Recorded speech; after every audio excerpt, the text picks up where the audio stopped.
হা ইয়া ইয়াসিন কাব বা হা মিম বা হা ইয়া হা কব ও লাম হামজা। মাশাআল্লাহ।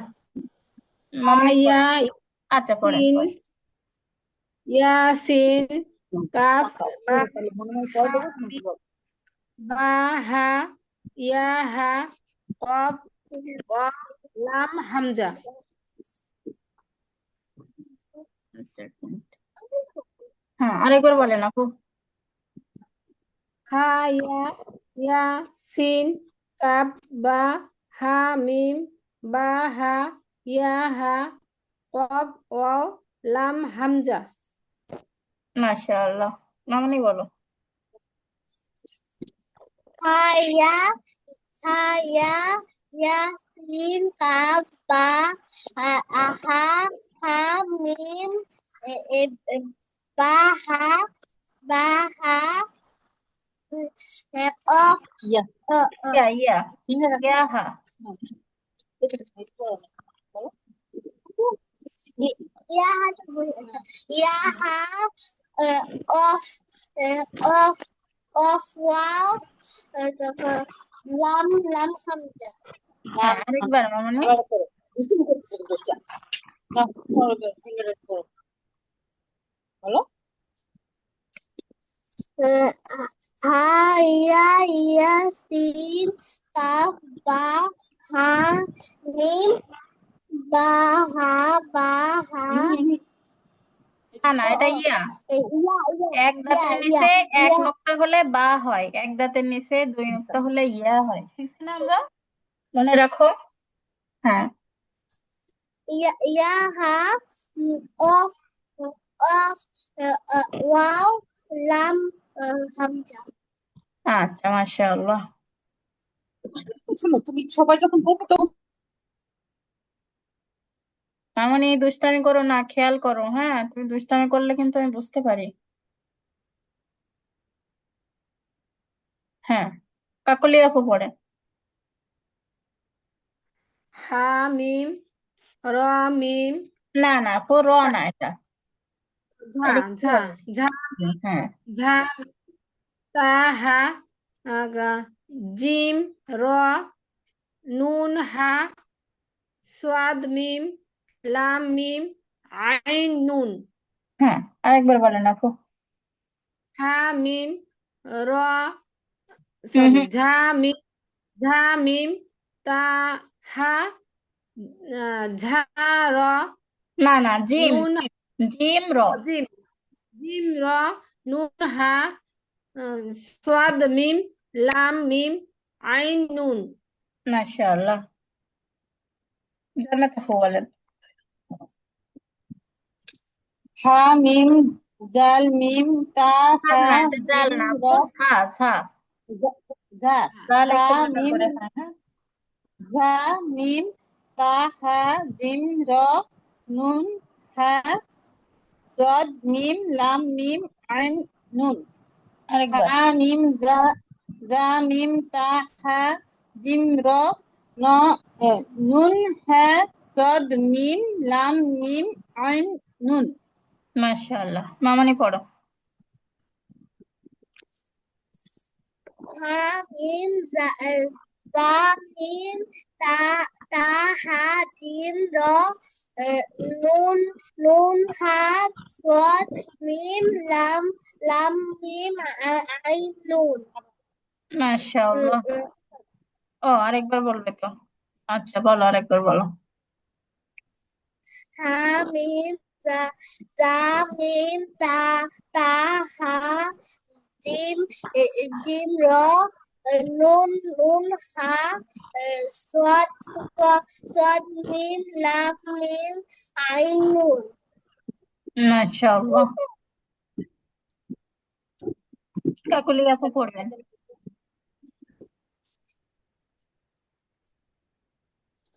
ও জ আচ্ছা। লাম আচ্ছা লাম আপু। কাপ বলেন। হ্যাঁ ঠিক আছে আপু, একটু একটু পরে পড়া দেন। এটা হচ্ছে একটা লেখার প্র্যাকটিসের বিষয়, আমি একটু বলি। এখানে দেখেন বলছে নিচের বর্ণজোড়াগুলো সংযুক্ত করি। নিচের বর্ণজোড়াগুলো সংযুক্ত করি। বর্ণজোড়া কোনগুলো দেখেন? এখানে হচ্ছে মানে একসঙ্গে সংযুক্ত করা নেই, অসংযুক্ত অবস্থায় আছে। র লাম। তো এটা হচ্ছে লেখা প্র্যাকটিসের জন্য লাগবে, আপনাদের যদি কারো লেখা শিখতে আগ্রহী থাকেন তাদের জন্য এটা আর কি। তো এটা হচ্ছে মানে শুধু হরফ লেখা আছে, সংযুক্ত করা নেই। এখানে দেখেন সংযুক্ত করে একটা উদাহরণ দিয়ে দিয়েছে, সরি দাগ পড়ে গেল। তো এখন দেখেন, আমরা যদি লেখা শিখতে চাই, কারো যদি লেখা শেখার সদিচ্ছা থাকে, তাহলে তার জন্য এটা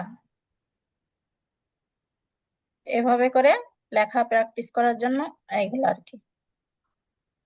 অসংযুক্ত অবস্থায় আছে, আপনাদের হচ্ছে সংযুক্ত করতে হবে। তো এতে পড়ার প্র্যাকটিস অবশ্যই হয়, কারণ হাটা কিভাবে লিখতে হবে, অটা কিভাবে আসবে, এটা লিখতে লিখতে একটা সময় আপনাদের কল্পনায় চলে আসে। পড়ার জন্য যে একেবারে উপকারী নয় তা নয়, তবে যারা লেখা শিখতেছেন তাদের জন্য বেশি উপকারী।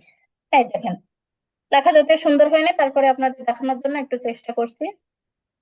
স্ক্রিনে লেখা খুব একটা ভালো আসে না আমার। দেখেন, এগুলো অসংযুক্ত অবস্থায় আছে, আমরা এগুলোকে সংযুক্ত করে লিখেছি, এছাড়া আর কিছু নয়।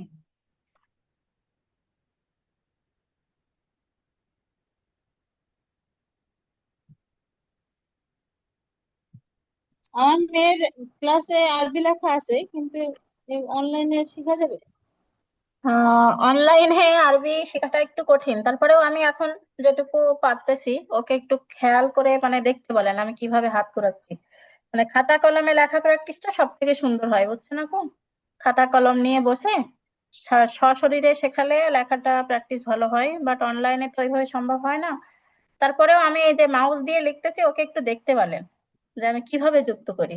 এখানে খেয়াল করো মামনি, এখানে কি আছে? প্রথম হরফটা কি আছে বলো তো? মিম।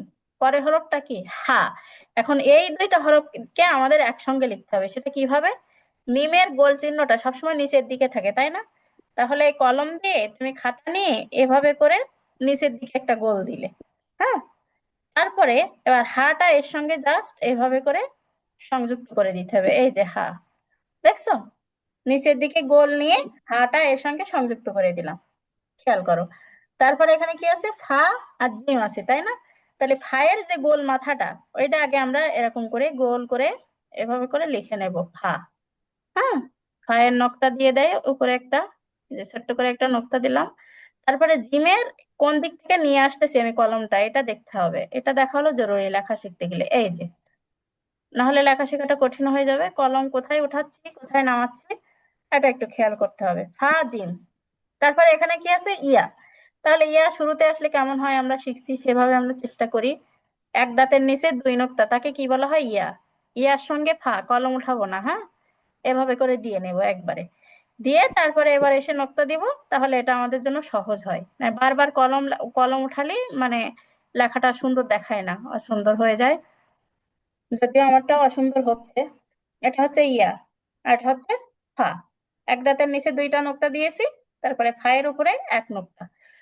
আপুদের জন্য এটা যদিও জরুরি নয়, আমি শুধু মামনির জন্য একটু দেখানোর চেষ্টা করছি। আচ্ছা, এখানে দেখেন এটা হচ্ছে অসংযুক্ত বর্ণ, কারণ এই জালের সাথে খ সংযুক্ত করা যাবে না। যদি এখানে বলছে যে হচ্ছে বর্ণগুলো সংযুক্ত করি, তো খটা যদি আগে আসতো তাহলে আমরা সংযুক্ত করতে পারতাম, যেহেতু পরে আসছে। তো ডানের হরফকে বামের হরফের সাথে সংযুক্ত করা যায় না, এরকম কিছু হরফ আমরা একটু আগে দেখছি। তার মধ্যে একটা ছিল দাল, জাল। তাই এটা আমরা চাইলেও সংযুক্ত করে লিখতে পারবো না, তাই আমরা এটাকে স্কিপ করতেছি। তাহলে এই যে কলম উঠালাম কিভাবে লিখলাম, এগুলো আপনারা ভিডিও ক্লাস দেখে মামনিকে একটু বাড়িতে নিজেরা প্র্যাকটিস করিয়ে দিতে পারেন, কিছুটা হইলেও উপকার হবে আশা করি। আপুরা একটু দেখতে থাকেন, আমি একটু মামনিকে শিখাচ্ছি, হ্যাঁ। আচ্ছা মামনি, তারপরে খেয়াল করো, এখানে দুইটা হরফ আছে, নুন আর মিম। দুইটা হরফ এখানে কি আছে? অসংযুক্ত অবস্থায়। এখন এই দুইটাকে আমাদেরকে সংযুক্ত করে লিখতে হবে। তাহলে দেখো, পূর্বের ক্লাসের একটা কথা মনে করো, এক দাঁতের উপরে এক মুক্ত হলে নুন হয়। শুরুতে আসলে নুন কেমন দেখতে হয় আমরা শিখছিলাম। তাহলে শুরুতে যখন নুন লিখবো আমরা কি করব? এই যে একটা দাঁত আমরা দিয়ে দিচ্ছি এখানে, দেখো একটা দাঁত। তারপরে মিমের গোলটা নিচে হয়, আর মিম শেষে আসলে এরকম দেখতে হয়, আমরা শিখছিলাম। এই যে এইভাবে করে লিখছি। এক দাঁতের উপরে এক নোক্তা, মিম নিচে গোল দিয়ে এদিকে একটা টান, এরকম হয় শেষে আসলে। তারপরে লাম আলিফ একসঙ্গে আসলে কেমন হয়? লামের সঙ্গে আলিফটা যুক্ত করে দিতে হয়। সেটা কিভাবে? এই যে লাম আর এই যে আলিফ, এই যে লামের সঙ্গে আলিফ যুক্ত করে দিলে এখানে অসংযুক্ত অবস্থায় আছে লাম আলিফ, একসঙ্গে যুক্ত করে দিয়েছি লাম আলিফ। হ্যাঁ, তারপরে দেখো মামনি খেয়াল করো, এই যে লাম, এখান থেকে লাম নিয়ে যাচ্ছি, লাম প্রথমে আসলে এরকম হয়। এখন এই হাটাকে এর সঙ্গে এভাবে করে যুক্ত করে দিতে হবে, এই যে হা, লাম হা। তারপরে দেখো হা শুরুতে আসলে কেমন হয় আমরা শিখছি না? তাহলে ওই শুরুর মাথাটা কেমন এটা কল্পনায় নিয়ে আসতে হবে, এনে আমাদের লিখতে হবে এই যে হা, হা ইয়া। এটুকু বুঝতে পারছো মামনি? যেভাবে কলম উঠিয়েছি তুমি কি একটু ধরতে পারছো?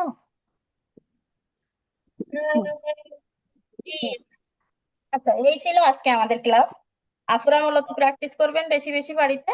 আর মামনিকে যদি সম্ভব হয়, আমি যে কটা হরফ লিখে একটু শেখানোর চেষ্টা করছি, ওকে যদি সম্ভব হয় একটু প্র্যাকটিস করিয়েন।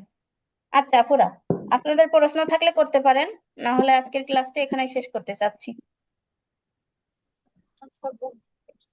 কারোর কোনো প্রশ্ন আছে কি? আচ্ছা ঠিক আছে, তাহলে দোয়া করিয়েন। ফি আমানিল্লাহ। আসসালামু আলাইকুম ওয়া রাহমাতুল্লাহ।